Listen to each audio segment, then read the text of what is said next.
Salatu wassalamu ala asyrafil mursalin wa ala alihi wa sahbihi ajma'in. Subhanaka la ilma lana illa ma 'allamtana innaka antal alimul hakim.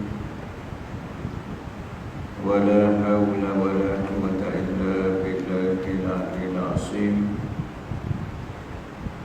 ولا حول ولا قوة إلا بالله العلي العظيم ولا حول ولا قوة إلا بالله العلي العظيم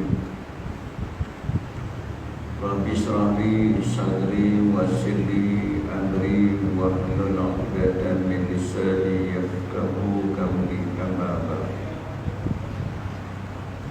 قال الله تعالى في القرآن العظيم أعوذ بالله من الشيطان الرجيم والله أخرجكم من بطون أمهاتكم لا تعلمون شيئا وجعل لكم السمع والأبصار والأفئدة لعلكم تشكرون صدق الله العظيم.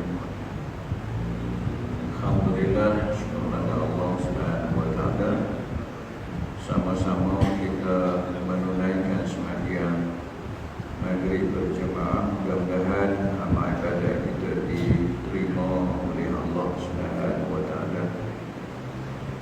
Bersyukur juga pada Allah Subhanahu wa taala kerana memilih kita pada malam ini untuk duduk dalam majlis ilmu. Mudah-mudahan kehadiran kita pada malam ini dicantik oleh malaikat yang telah diamanahkan oleh Allah Subhanahu wa taala sebagai suatu cantikan yang mendapat keberkatan daripada Allah Subhanahu wa taala.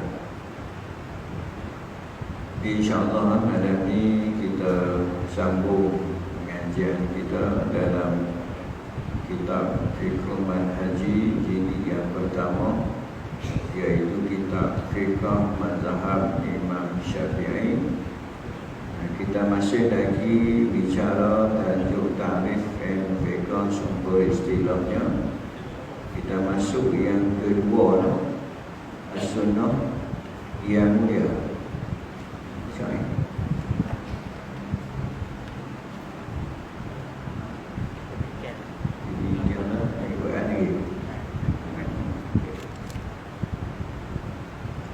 Masih lagi bicara tentang Al-Quran Al-Karim.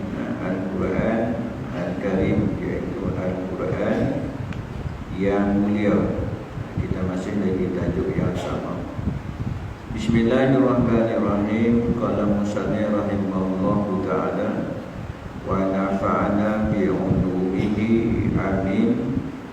Demikianlah kita dapati bagaimana Al-Quran merupakan sumber pertama bagi hukum-hukum fiqh Islam. Walau bagaimanapun ayat-ayat Al-Quran tidaklah menjelaskan semua jenis masalah dan menerangkan hukum secara menyatakan nas mengenainya. Sekiranya Al-Quran datang dalam bentuk tersebut, nescaya ia akan lebih banyak berganda-ganda daripada apa yang ada sekarang. Dia kata demikianlah kita dapati bagaimana Al-Quran merupakan sumber pertama bagi hukum. Kerana Al-Quran itu tentang ayat-ayat yang kita sebut sebelum ni ayat muhkamat, ayat-ayat hukum, ayat-ayat perintah. Cuma ayat-ayat hukum yang ada dalam Al-Quran menceritakan tentang hukum-hukum yang khusus sahaja. Sebagai contoh dalam Al-Quran sebut api musalah, dirikan sembahyang. Wa'atuz zakah, keluarkan zakat. Ataupun ayat surah Al-Baqarah ayat ayat 183 Allah beritahu, "Billahi minasyaitonirrajim. Ya ayyuhalladzina amanu kutiba alaikumusiyam." Wahai orang yang beriman, difardukan ke atas kamu berpuasa. Cara nak puasa, cara nak sembahyang, cara nak zakat tak ada dalam Quran. Maka dihurai dalam hadis Nabi. Itu dia sebut di sini, kalaulah Al-Quran menceritakan semua, nescaya Al-Quran itu berganda-ganda. Nescaya Al-Quran itu berjilid-jilid dah, tak sama lah macam Al-Quran yang kita baca lah ni lebih kurang tebal tu.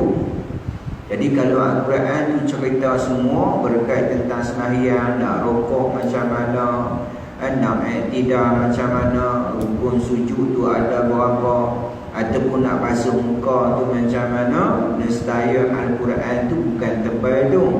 Nescaya Al-Quran itu berganda-ganda tebalnya. Yang tebal ni pun kita baca tak ada habis lagi. Nak tunggu atau sudah tak tahulah, insya-Allah kita baca di rumah lah. Di tahun ni insya-Allah boleh baca buat tadarus di masjid. Ataupun kalau buat, kalau harap kita nak baca, pakai tak baca lah no.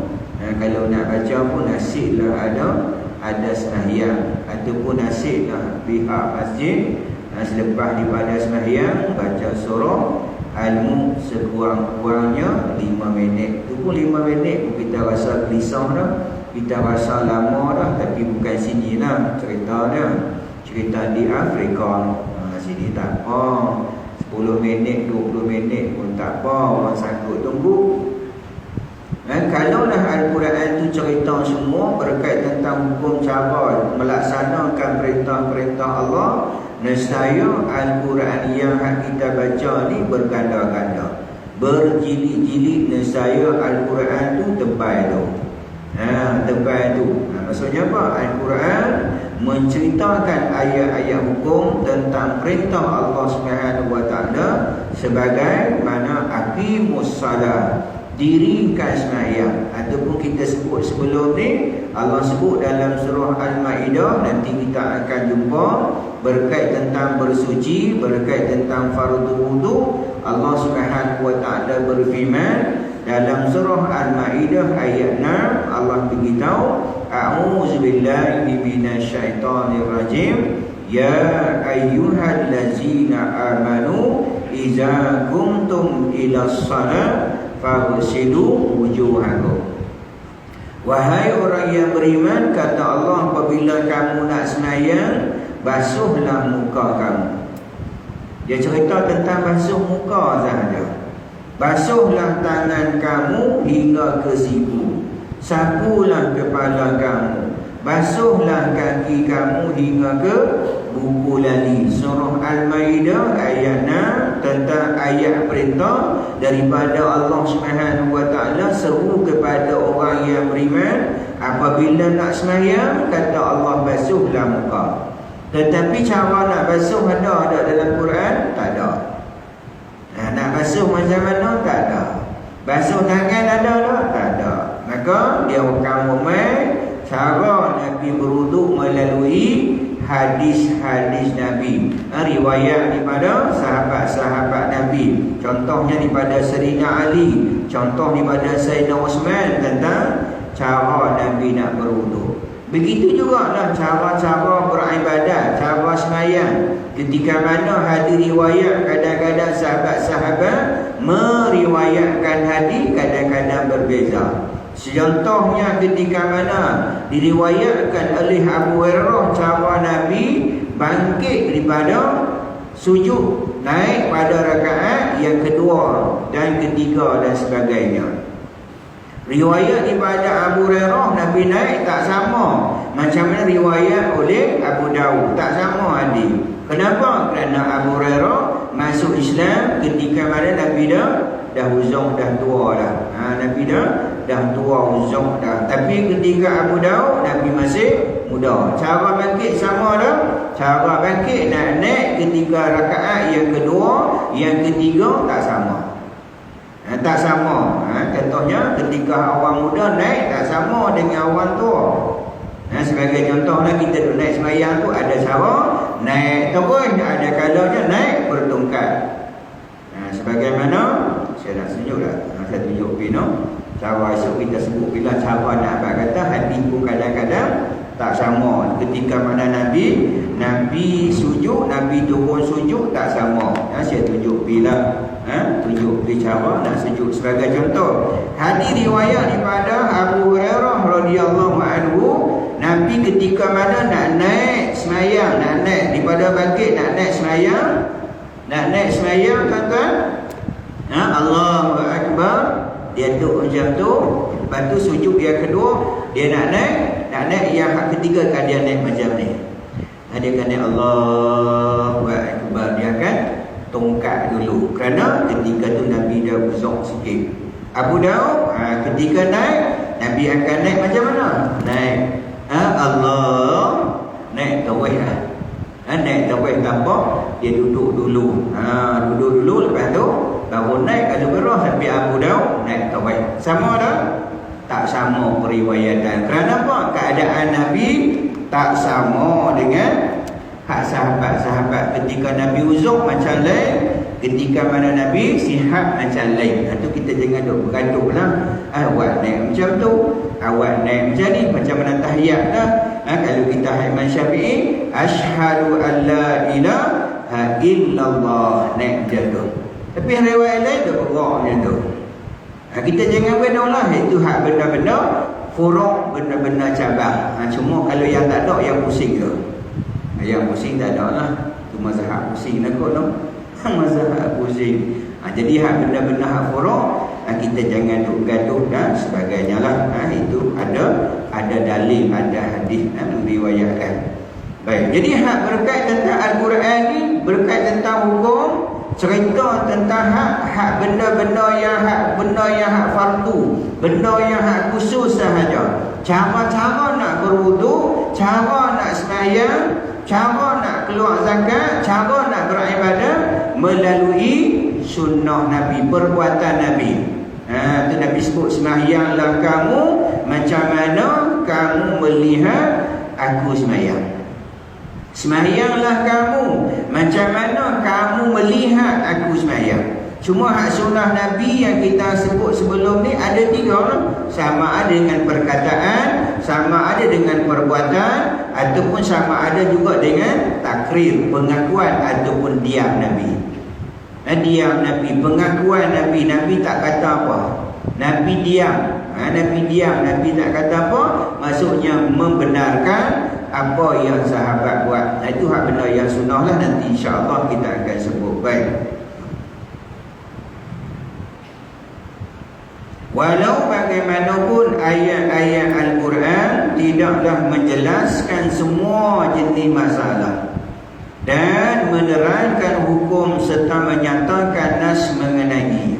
Sekiranya Al-Quran datang dalam bentuk tersebut, nescaya ia akan lebih banyak berganda-ganda daripada apa yang sekarang lah. Lebih kurang tepat itu Al-Quran sekarang. Kalaulah ada semua, cara nak berwuduk, cara nak sembahyang, cara kita nak puasa, kalau dia cerita semua, nescaya Al-Quran itu berganda-ganda. Baik. Al-Quran hanya menerangkan secara terperinci perkara-perkara yang berkait tentang akidah, dan dengan secara ijmali, secara umum lah. Aqimus salat, dirikan sembahyang, umum lah. Sembahyang, suruh sembahyang. Al-Quran suruh sembahyang. Al-Quran suruh kita ambil wuduk, suruh basuh muka. Hak muka tak mana? Dia tak cerita. Dia kata, ustaz, muka tadi ni bukan muka ni dah. Ni bukan muka, ni dah, ni pipi. Muka macam mana? Dan dia akan beritahu tempat tumbuh rambut sehingga bawah dagu. Anak telinga dengan anak telinga. Ini sempadan muka. Maka apabila kita berwuduk nanti, maka kawasan yang disebut ni tidak boleh terhalang, walaupun sebahagian yang paling kecil. Tak kena sahaja, walaupun dengan serat bulu tak kena, maka wuduk kita tak sah. Ataupun kita akan sebut nanti ni ketika basuh tangan bermula daripada hujung kuku sehingga kepada siku, sama ada di atas kuku ataupun di bawah kuku. Dia akan cerita esok ni sampai tentang fardu wudu bermula daripada hujung kuku sehinggalah ke siku dan di atas kuku dan juga di bawah kuku. Hak atas kuku insya-Allah, hak bawah kuku, kalau hak kuku tangan insya-Allah, kalau hak kuku kaki kadang-kadang kita biar tak potong kuku kaki kita, kadang-kadang sampai pusing dah. Sampai pusing dah, menyebabkan orang yang duduk sebelah kita nak semayang pun tak bersyok dah. Kan sunat tengok tempat sujud tapi mata dia diam, pikuk lain. Dan ketika mana rokok, dia tengok kuku kawan sebelah. Dia kata tu dia kuku orang tua ni macam kuku bola, potong pun tak. Jadi di sana takut-takut kita ketika kita berwuduk, kita basuh kaki, air tidak masuk ke bawah kuku kita, menyebabkan apa? Menyebabkan wuduk kita tidak sah dan sembahyang kita tidak sah. Macam mana? Takut-takut di akhirat besok kita balik bertemu dengan Allah Subhanahu wa taala, kata Allah haba'an manthura, umpama debu yang berterbangan. Di mana Nabi Isra dan Mi'raj, Nabi melihat neraka, kebanyakan penghuni neraka orang yang fakir. Sahabat tanya kepada Rasulullah sallallahu alaihi wasallam, adakah mereka tu fakir tentang harta Rasulullah? Nabi kata tak, mereka fakir tentang ilmu. Bukan fakir harta, fakir ilmu. Tu Nabi tegur sahabat-sahabat, semayang suruh semayang lagi, semayang suruh semayang lagi, semayang suruh semayang, sehingga dia pun tak tahu lagi. Maka dia tanya Nabi. Maka Nabi kata rokok dan sempurnakan rokok kamu. Nabi kata sejahat-jahat manusia orang yang mencuri dalam semayang. Mencuri itu jahat dah. Sejahat-jahat manusia orang yang mencuri dalam semayang, iaitu orang yang tidak menyempurnakan rokok dan sujudnya ketika semayang. Curi Allahu Akbar daripada weather hari itu. Bampu-bampuan orang perempuan. Kita tengok tak perempuan semayang di mana tu 2-3 hari dia tengok dia semayang. Orang perempuan dulu di Indonesia tu semayang tarawih no. Oi tak biar. Itu di Indonesia ni hak baru ni 2-3 minggu ni orang duk bera seorang perempuan semayang, ada seorang perempuan tu lebih gambar, dia rokok macam tu sat saja. Maksudnya tidak menyempurnakan rokok tu tomak nina termasuk dalam rukun semayang. Rokok tomak nina, tidak tomak nina, sujud tomak nina, duduk antara dua sujud tomak nina atau tomak nina. Nanti kita akan jumpa hadis-hadis sampai pada tajuk berkat tentang bab semayang. Tapi lambatlah, walau bagaimanapun saya sebut bila ni baru muka surat 13. Tajuk pun tak masuk lagi, bersuci pun tak masuk lagi, baru muka surat 13. Hanya bincang tentang Al-Quran sudah. Yang betul-betul kita nak mengaji besok ni muka surat 29. Kata tengok kitab tu, muka surat 29. Kalau kitab saya lah muka surat 29, baru kita masuk tajuk bersuci. Agak-agak berapa tahun lagi? Setahun ke 2 tahun tambah-tambah. Kita mengaji sebulan sekali, pakai 2 tahun lagi lah insya-Allah. Tapi setengah tempat saya dah mengajar ambil kurang 6 tahun, masuk dah tajuk 6 tahun setengah masuk tajuk sembahyang jenazah. Maksudnya tajuk terakhir lah kitab ni, sembahyang jenazah, tajuk yang terakhir. Kita akan jumpa esok ni. Dia semangat tentang dia belilah jilid kedua. Dia Ustaz, saya beli dah Ustaz, jilid kedua, semangat. Sedangkan tajuk jenazah pun dekat setahun lagi. Dia semangat tuan-tuan. Tajuk terakhir, tajuk jenazah berkait tentang mati, sembahyang jenazah. Itu tajuk terakhir. Tu pun tajuk tu tuan-tuan, nak habis tajuk tu pun muka surat berapa? Muka surat 300 lebih esok ni. Iaitu hukum jenazah muka surat 293 tu pun. Hak tajuk terakhir tu pun hampir dekat setahun baru kita akan habis. Maksudnya sekurang-kurangnya 7 tahun lebih lah, 7 tahun lebih baru kita akan habis kitab ni tu. Kalau kita baca cepat-cepat lah. Kalau baca slow-slow macam kita mengaji di pondok, pakai lah 20 tahun lah baru habis no. Sebab kita mengaji sebulan sekali macam tu lah. Baik, sambung lagi. Dia kata secara ijmali umum berkenaan ibadat dan juga muamalah. Ia juga menggariskan panduan umum bagi kehidupan orang-orang Islam dan sunnah menghuraikan secara terperinci. Al-sunnah menghuraikan secara terperinci, itu tak boleh pisah. Nabi kata taraktu fikum amrayn lan tadillu ma'in tamassaktum bihima kitabullah wa sunnatu Rasulullah sallallahu alaihi wasallam. Nabi kata aku tinggal kepada kamu dua sahaja, kamu tidak akan sesat buat selama-lamanya kalaulah kamu pegang dua ni. Nabi tinggal dua ni. Kalau pegang dua ni insya-Allah sesat. Tapi kalau kita ikut Al-Quran saja sesat kita. Macam dulu ni ada seorang tu yang meninggal tu. Ingat tak di kulit juga, dia hanya percaya Al-Quran kan? Hadis dia tak percaya. Sampai orang tak mau pergi sembahyang kat dia lah. Tapi arahan mufti suruh sembahyang juga. Tentu ingat di kulit juga lah. Tak mau habaq lah. Dulu ni kan dia percaya kat Al-Quran je, Al-Sunnah, Al-Hadis dia tak mau percaya. Jadi kalau tak percaya dengan hadis Nabi, bagaimana kita nak beribadat pada Allah? Bagaimana kita nak tahu hak rukun Islam yang Nabi kata buniyal Islam khamsah, tertegaknya Islam tu di atas 5. Nabi kata mengucap 2 kalimah syahadah tu, hak rukun Islam tu ada dalam hadis Nabi. Kalau tak percaya kepada Nabi ni, Al-Quran ni siapa yang bawa? Nabi yang bawa tu. Tak percaya kepada Nabi. Sedangkan ketika di mana ditanya kepada Aisyah radhiyallahu anha, apakah akhlak Nabi? Maka Aisyah radhiyallahu anha jawab Al-Quran. Maksudnya apa? Yang menguraikan Al-Quran ialah Nabi kita. Yang berjalan dari negeri Nabi kita tu adalah Al-Quran. Tu Al-Quran sebut. Allah kata auzubillahi minasyaitonirrajim. Laqad kana lakum fi Rasulillah uswatun hasanah. Sesungguhnya bagi kamu pada diri Rasulullah sallallahu alaihi wasallam contoh ikutan yang baik. Sama juga kita sebut sebelum ni Allah Subhanahu wa taala beritahu dalam surah Maidah ayat 65 yang kita sebut dulu ni. Allah sebut, Allah kata auzubillahi minasyaitonir rajim, fala wa rabbiki la yu'minu hatta yuhaqqimu kafima syajara bainahum thumma la yajidu fi anfusihim harajan mimma qadaita wa yusallimu taslima. Tidak disifatkan beriman kata Allah.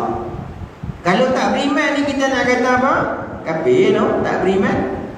Tidak disifatkan beriman kata Allah, sehingga kamu jadikan Nabi kamu itu sebagai hakim yang memutuskan satu hukum. Allah kata tidak disifatkan beriman, kita kena jadikan Nabi kita sebagai hakim yang memutuskan satu hukum. Nabi, hukum-hukum yang Nabi bawa daripada siapa? Daripada Allah Subhanahu wa taala. Daripada Allah, bukan Nabi ni saja je. Nabi ni hanya disebut dengan tabligh, sifat wajib bagi Nabi, iaitu menyampaikan apa yang telah diwahyukan oleh Allah Subhanahu wa taala. Nabi tak sembunyikan. Contohnya Allah tegur Nabi dalam surah Abasa, Abasa wa tawalla. Kan bermasam muka, Nabi bermasam muka dengan seorang sahabat Nabi Muhammad tu. Kalau Nabi ni, kalau Nabi tak cerita, maksudnya macam memalukan Nabi lah. Allah tegur Nabi dan juga tegur kita juga. Tapi Nabi mesti bersifat dengan tabligh. Nabi tidak akan menyembunyikan apa yang telah diwahyukan oleh Allah Subhanahu wa taala. Nabi menyampaikan. Itu sifat yang wajib bagi Nabi. Jadi as-sunnah itu menghuraikan apa dalam Al-Quran. Menghuraikan apa yang Nabi buat tu, menghuraikan apa yang diperintahkan oleh Allah SWT. Di mana Allah SWT Nabi kita terima sembahyang. Ketika tu malaikat Jibril turun ajakkan Nabi cara sembahyang, cara waktunya bermula bila, berakhir bila, dan cara sembahyang yang kita buat ni semuanya pada hakikatnya wahyu daripada Allah Subhanahu Wa Taala. Cuma Nabi ni menyampaikan itu ketika ditanya tadi ni apakah akhlak Nabi, maka Aisyah radhiyallahu anha jawab Al-Quran.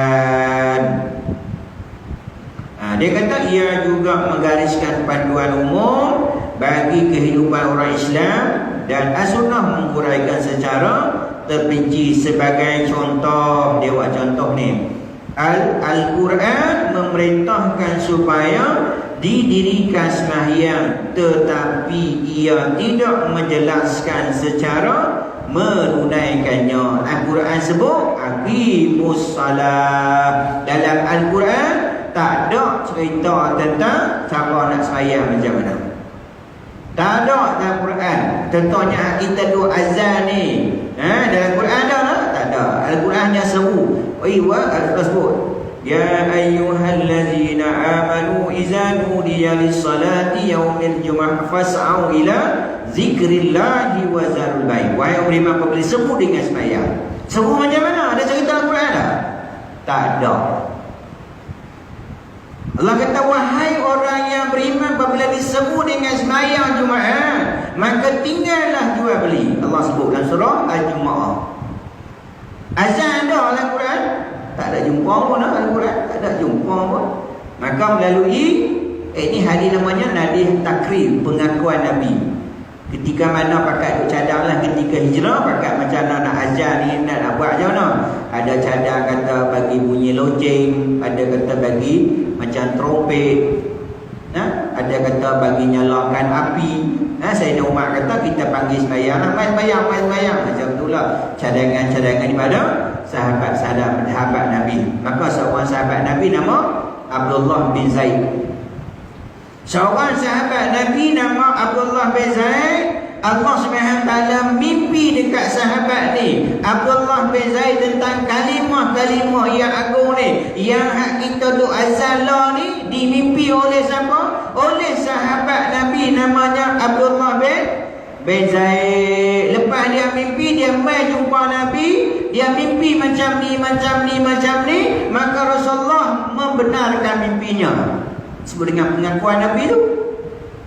Maka Rasulullah suruh bila alunkan azan. Lepas alunkan azan, Sayyidina Umar pun main mengadu dekat Nabi. Dia kata dia juga mimpi macam mana? Mimpi Abdullah bin Zaid. Mimpi sebiji macam tu. Sahabat-sahabat, maka Nabi membenarkan. Nabi membenarkan mimpi sahabat Nabi. Nabi suruh Bilal azan. Siapa yang mimpi? Abdullah bin Zaid. Lepas tu Sayyidina Umar juga mimpi yang sama, main mengadu dekat Nabi. Nabi membenarkan ni hak kita tu azan ni, kalimah-kalimah yang mana? Yang mana hak disebut dengan hak sunnah Nabi, disebut dengan takrib, pengakuan Nabi, mimpi daripada sahabat-sahabat Nabi Muhammad sallallahu alaihi wasallam. Itu maksudnya apa? Semua benda tu melalui hak sunnah Nabi, sama ada perkataan Nabi, perbuatan Nabi, ataupun diam ataupun pengakuan Nabi. Nabi membenarkan apa yang hak sahabat buat, maksudnya membenarkan lah. Membenarkan. Baik.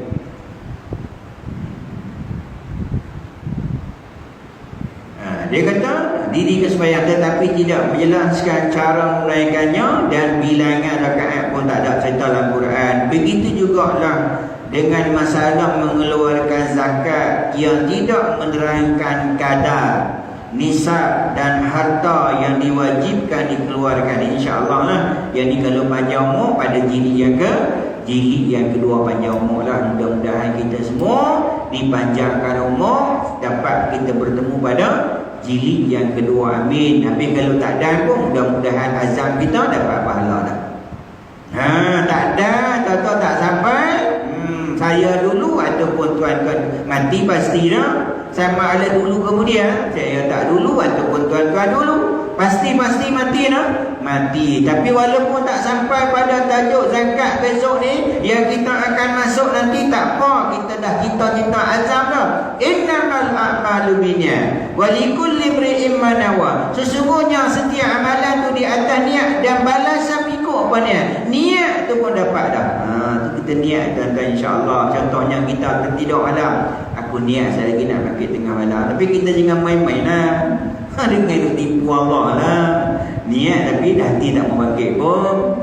InsyaAllah kalau kita niat betul-betul, ya Allah, aku niat saya lagi nak bangkit, nak buat tahajud, nak sembahyang sunat witir. InsyaAllah pada sampai waktunya, masanya Allah Subhanahu Wa Taala kejutkan kita. Sebab kita azam tu, insyaAllah Allah Subhanahu Wa Taala memudahkan. Ini pun sama lah, walaupun tak sampai tajuk tu, kita bercita-cita, kita berazam Nabi, tapi tak sampai nak buat macam mana? Macam kita law lah kan. Contohnya kita kata tak boleh nak mai sembahyang Jumaat sebelum ni tak boleh mai sembahyang Jumaat dan sebagainya, sembahyang Jumaat pahalanya sama. Sebab apa? Sebelum ni kita buat dah. Sebelum kita buat lah, bukan kita tak mau main, nak main tapi tak boleh main. Pahala dapat tak?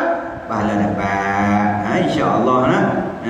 Tapi lah boleh main, tak main juga lah. Ingat boleh main, tak main juga. Yang main orang yang tu juga lah. Dia kata macam-macam dah, tutup lah masjid lah, tak bagi sembahyang kan, buka bagi sembahyang, tak main juga.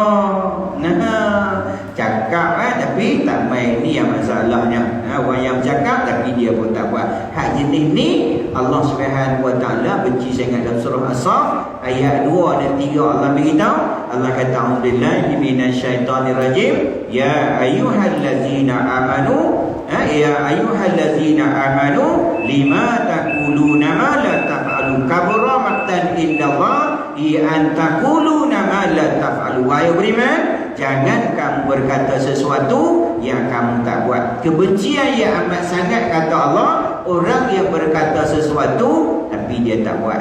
Dijaga-jaga. Allah benci sangat, Allah meluat sangat orang yang seumpama ini. Baik. Begitu cakap, ia tidak menyekadarnya nisab atau harta yang diwajib dikeluarkan. Al-Quran juga memerintah agar disempurnakan akad, tetapi tidak menjelaskan akad-akad yang sah berkaitan bab muamalah ni. Bab muamalah dia ada juga dalam kitab ni. InsyaAllah ini panjang ni, maksudnya ini lambat sikit dah ni. Jilid yang ke-6, iaitu jual beli saham riba, pertukaran warta wang ni. Jilid 6 ni wallahu alam dah. Panggil ustaz lain aku berkaitan bab faraid ni. Kalau selalunya ustaz Fauzi Tahir, dia pakar lah yang faraid. Panggil dia kena macam matematik, dia kena buat buku, dia kena buat pen, dia ada formula-formulanya tertentu. Maka yang tu kalau mengaji macam ni memang tak boleh. Dia kena ada buat kerja, kena buat kerja rumah, homework, kena buat kira-kira orang sebagai dia formulanya. Cara nak menguraikan bab faraid ini kena panggil pakar dia lah. Pakar untuk nak ngajar bahagian ni. Kalau kita di Kuasa Utara ni Ustaz Fauzi Tahir, dia bahagian pakar lah, bahagian tu bahagian faraid. Bahagian faraid. Terkejutlah akad sah yang diwajib dan sempurnakan. Demikianlah juga dengan banyak lagi masalah lain. Oleh itu Al-Quran mempunyai hubungan dan kaitan yang rapat dengan As-Sunnah yang menjelaskan garis-garis panduan dan masalah yang umum tersebut secara jelas dan perinci. Dan kita akan bicara nanti As-Sunnah dia akan menguraikan secara terperinci. Kalau kita sembahyang, nak angkat tangan tu macam mana, nak pegang tu macam mana, nak rokok tu macam mana, tidak macam mana, nak sujud nak macam mana, ada anggota sujud tu apa dia, rukun sujud tu ada apa-apa. Kita kena tahu benda-benda tu. Kalau kita bahas di segi rukun juga, dia akan beritahu ada rukun kaulinya, ada rukun fi'linya, ada rukun qalbi, semuanya dicerita melalui hadis Nabi. Sebagai contoh niat, dia akan buat main innamal a'malu binniyat wa likulli imri'in ma nawa. Ini hadis berkaitan apa? Bab niat tu, kita niat apa-apa pun niat menjadi suatu nak beza kita daripada adat dan ibadat. Niat tu nak beza kita daripada ibadat ataupun adat. Niat tu nak beza kita buat ni adat ke ataupun ibadat. Kita nak niat kita, kita sebut esok ni kerana Allah Subhanahu Taala. Semua kerja buat kita, walaupun ibadat yang khusyuk ataupun ibadat-ibadat lain, niat kerana Allah Subhanahu Taala, maka dimuraikan melalui Nabi. Serta dia masuk rukun juga, rukun qauli. Contohnya rukun qauli pertama takbir untuk ihram. Lepas tu baca Fatihah. Kita kena tahu juga. Contohnya kita baca Fatihah bermula daripada bismillah dengan waladhdallin dengan nun. Ada berapa huruf, kita tak boleh baca lebih, tak boleh baca kurang. Baca lebih tidak sah, baca kurang pun tidak sah. Kena cukup-cukup dengan bacaan surah Al-Fatihah. Ada berapa huruf? Siapa ingat? Saya bagi RM10. Tak betul je nak bayar tu. Bagi RM1 dah lah, RM1 siapa tahu. Huruf Fatihah ada berapa? 100? Kira payah tak? Nanti esok saya hantar WhatsApp kat Ustaz. Nak boleh kira. Ada 143 huruf. Tak ada lebih, tak ada kurang. Dia punya syahadah dia. Satunya ada berapa? Kita kena tahu. Kalau bismillah sahaja ada 3. Bismillahirrahmanirrahim. Ada 3. Tu bismillah. Campur semua kaya ada 14. Kena bagi hak-haknya. Tak sempurna saja. Tapi kita esok masuk tajuk esok ni, saya tak suruhlah tuan-tuan puan-puan baca. Saya baca, kita pakai ikut. Jadi kalau tuan-tuan nak baca lah, pergi jumpa lah tu imam ke jumpa ustaz. Ni saya nak baca ni, nak baca depan tu imam ni, bagi tu imam dengar. Dia kata ni, okey dah. Saya kalau kita baca seorang-seorang ni, orang gelak pula no. Okey, kita mengaji di sekolah bolehlah kena baca seorang-seorang. Kalau saya kata bulan depan kita maju pada rukun yang kedua, rukun qauli yang kedua, membaca Fatihah. Saya nak tuan-tuan puan-puan baca seorang-seorang. Tu tak main dah bulan depan. Pakai tak main dah. Pakai tak main. Yang main pun tu imam dengan tu bila tu siap yang dia tak malu Zaid. Kita tak payah baca, kita baca ramai-ramai. Sampai tajuk esok ni saya baca, kita pakai ikut seorang-seorang. Lepas tu kalau nak betul, ramailah jumpa tu imam seorang-seorang tak malu lah. Seorang-seorang kita kadang-kadang kita dululah masa dulu ni kita mengajak orang tua-tua mengajak baca Fatihah. Kawan baca salah gelak. Lepas tu tak main kawan tu malu. Lalah dia pun tak betul juga macam cerita Piramli lah. Kan jin ke mai hak orang pak lepak cik mat ke apa tu? Dia kata M. Kata tengok cerita Piramli. Tengok tak? Kan dia kata M tu. Orang film dia dia gelak. Jangan gelak kau orang. Diri sendiri pun lagi teruk huruf M. Ini huruf apa ni? M. Lagi teruk. Kita Piramli pun sebagai PND lah. Jangan kita gelak kau orang lah. Kita pakat-pakat mengaji.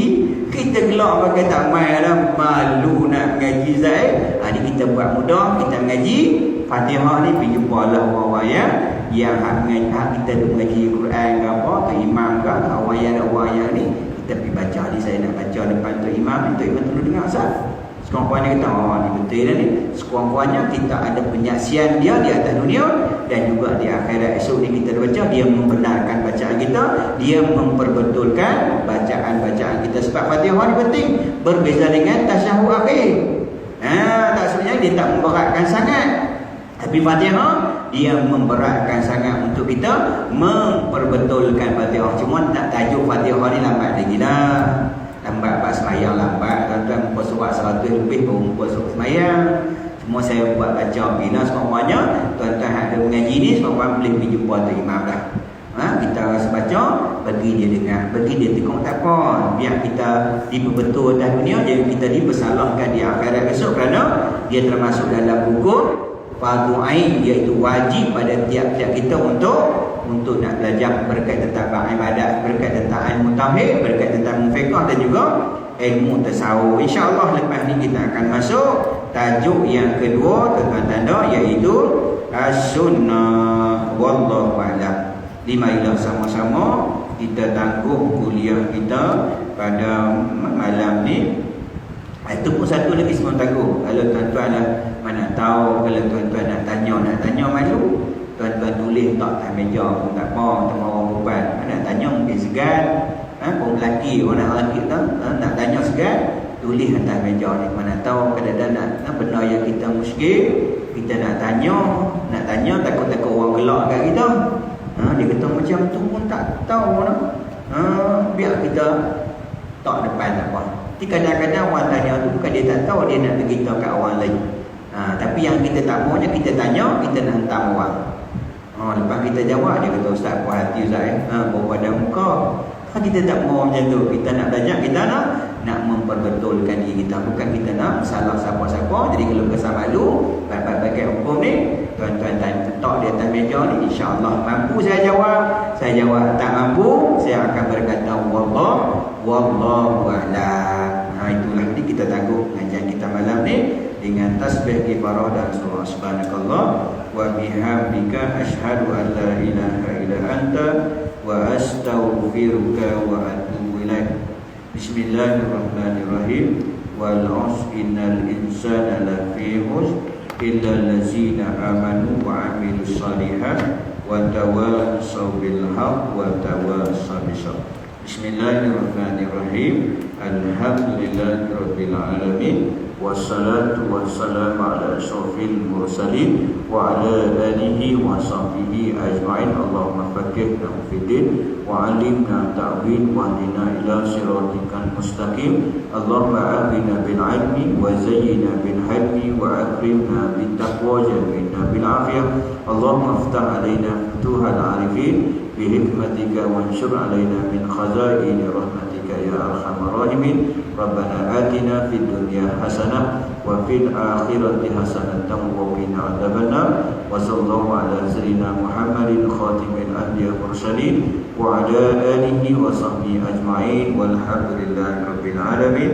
Sekian billahi taufiq wal hidayah. Wassalamu alaikum warahmatullahi wabarakatuh.